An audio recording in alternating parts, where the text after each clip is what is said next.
Ladies and gentlemen, it is an honour to be here. Obviously, I'm not from New South Wales. I'm a Victorian senator, but it is so heartwarming to see so many people here. So many people here. Now, obviously, I thank Love Sydney for the invite, and haven't they done an amazing job? Yes? Yes, absolutely. An amazing job. Amazing job to organise this, to get everyone here, the sound, the stage, the security. Not that we've needed it at all, because it's been a great family-friendly event. Now, before I go any further, I'd like to just acknowledge anyone that might be in the crowd today who might have gone through the pain of an abortion. We see you and we hear you.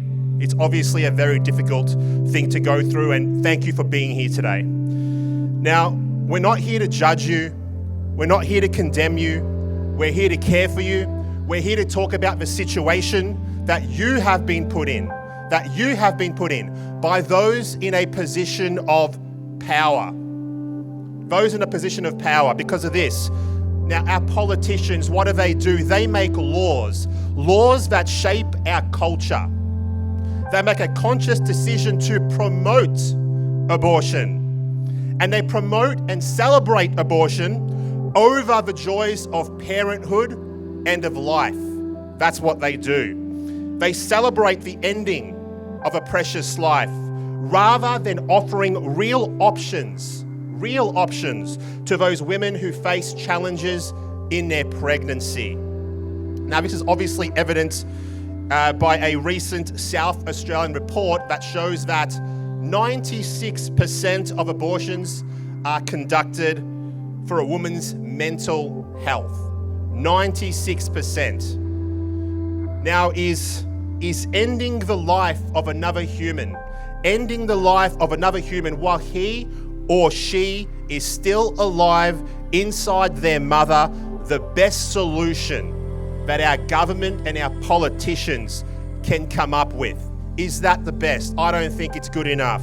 Women struggling with mental health issues deserve much more than what they're currently being offered right now. Now, there are many volunteers around the country, some of whom are here today, and if you're here, thank you, who provide care and support to women and men with practical, emotional, psychological, and parenting support. And to those people, I want to say thank you, because we really can love them both. That's what we can do.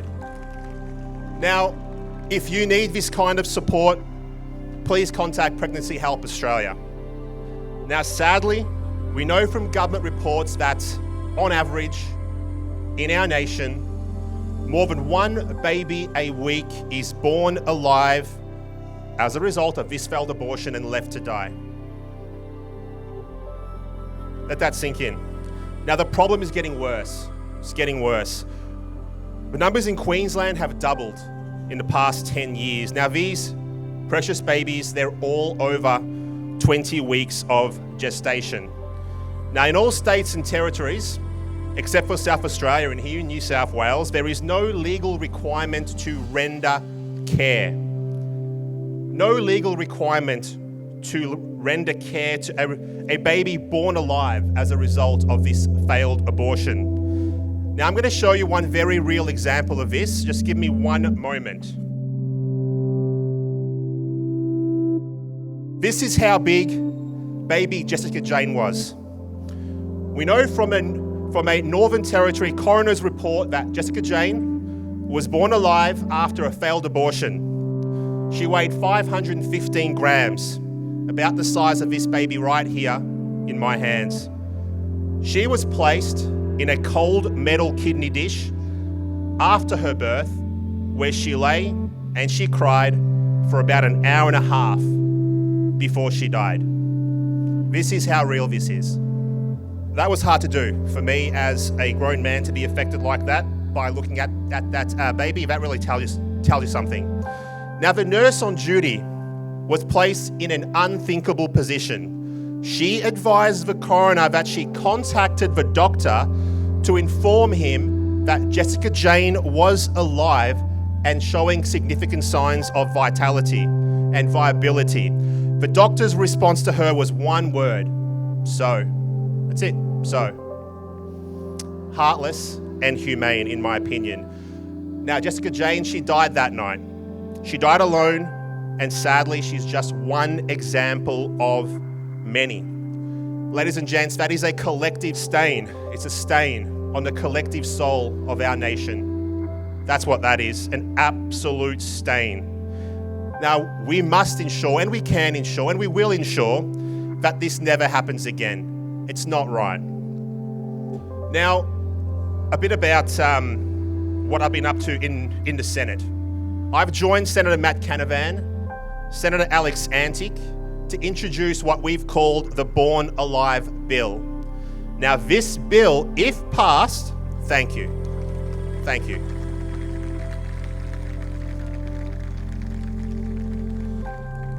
If passed, this Born Alive Bill would require care to be rendered to any babies born alive as a result of a failed abortion. It's a very simple bill, and we think it's an overdue bill.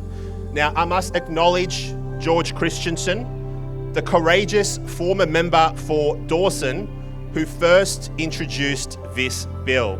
Now, Alex, Matt, and I, we are continuing his legacy, and we are determined to see this bill through. Now, our bill was successfully referred to committee. It received hundreds of supportive submissions, and we've also held public hearings.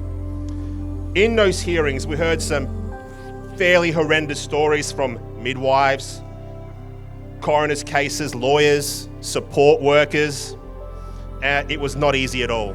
Now, the Senate then went on to release its report into our bill, but unfortunately, and despite the overwhelming evidence and the public support, they chose to make no recommendations on the bill. They ignored the evidence, and in my opinion, they took the easy way out. And yet the truth is as clear as an unborn baby's heartbeat in an ultrasound. These babies, they deserve care. They are, in many cases, living and breathing. They deserve the same rights that you and I would enjoy. Now, we hope to have this bill reintroduced to the Senate later this year. Now, I'm going to ask for the help of everyone here to help us pass this bill.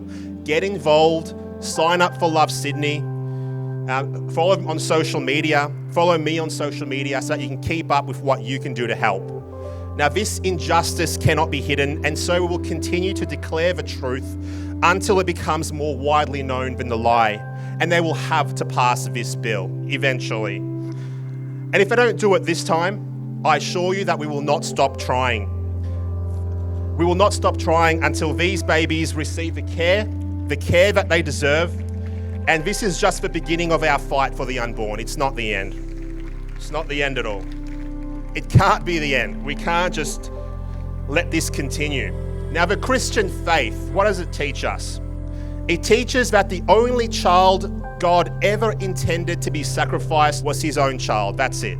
He loved us so much that he sacrificed his son Jesus once and for all so that we would not need to sacrifice ours. Now, you might not believe that the Christian faith is true, but we should all want it to be. Now, imagine a world in which there was enough love to care for both children and for their mothers, no matter the circumstance. Now, we can imagine that world, and it is our mission to help others to see it. That's our mission, so that together we can restore that world. Now, irrespective of our individual faith, as part of the human race, we have been created to love them both. Now, I stand firm with every one of you here today with conviction and without fear. Conviction and without fear, just like you.